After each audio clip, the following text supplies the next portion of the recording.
Dua warga negara India ditangkap terkait kasus mafia kekarantinaan kesehatan di Bandara Soekarno-Hatta pada Kamis 29 April 2021.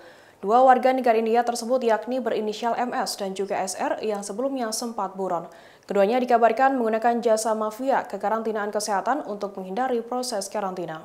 Dikutip dari antaranews.com, Kabid Humas Polda Metro Jaya, Kombes Pol Yusri Yunus menuturkan, penangkapan kedua warga negara India tersebut pada Kamis 29 April 2021.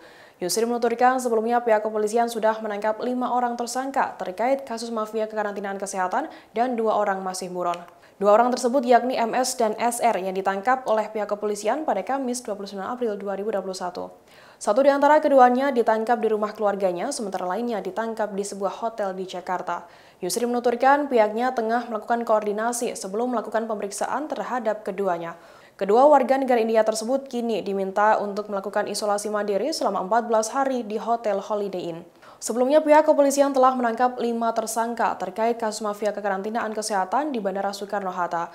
Kelimanya merupakan warga negara India yakni berinisial SR 35 tahun, CM 36 tahun, PN 47 tahun, KM 36 tahun, dan SD 35 tahun.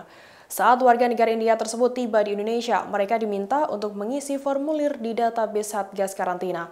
Mereka seharusnya diberangkatkan ke hotel untuk melakukan karantina. Namun saat hendak diberangkatkan ke hotel, mafia tersebut telah menyiapkan mobil atau taksi untuk membawa kabur WNI India tersebut. Pihak yang menggunakan jasa mafia karantina dikenai pasal 93 Jangto pasal 9 ayat 1 Undang-Undang Nomor 6 Tahun 2018 tentang kekarantinaan dan atau pasal 14 ayat 1 Undang-Undang Nomor 4 Tahun 1984 tentang wabah penyakit menular dengan ancaman 1 tahun penjara.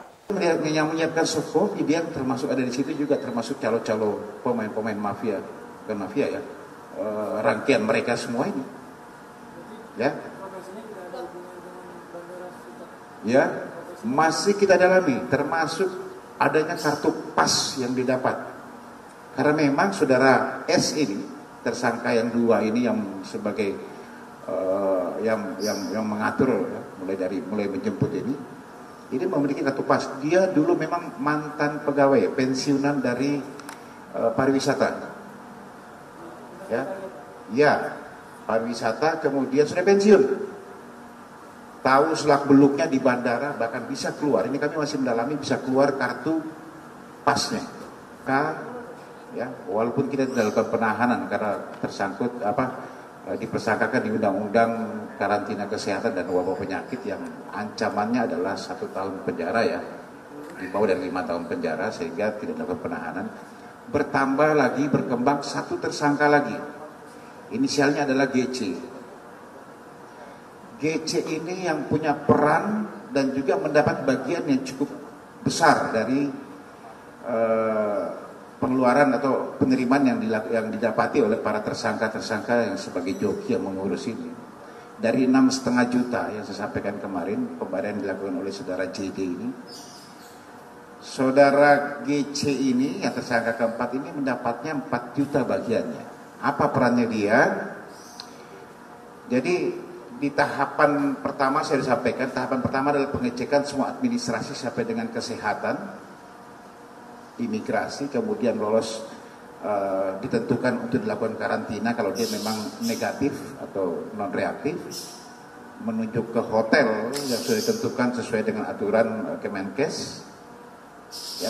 Masuk ke tahap kedua adalah diantar harusnya ke hotel rujukan tersebut, atau memang kalau perlu harus ke Wisma Atlet, ya, dan sudah ditentukan hotel mana. Nah, pada saat hotel mana inilah peran GC ini yang memasukkan data tersebut, ya, data orang yang dia saudara JD ini, misalnya di hotel yang rujukan di hotel A, rujukan dari pemerintah.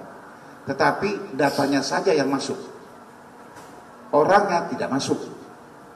Setelah dia dapat penerimaan 4 juta, orangnya ini bisa langsung pulang. Nah, ini peran GC, ini masih kami dalami lagi, ya. Termasuk ada beberapa kemarin saya sampaikan yang kita ungkap. Ini siang ini saya akan lakukan konferensi pers di Bandara Suta. Demikian Tribunnews Update kali ini. Saksikan terus informasi selanjutnya hanya di kanal YouTube Tribunnews.com. Terima kasih sudah nonton. Jangan lupa like, subscribe, dan share ya.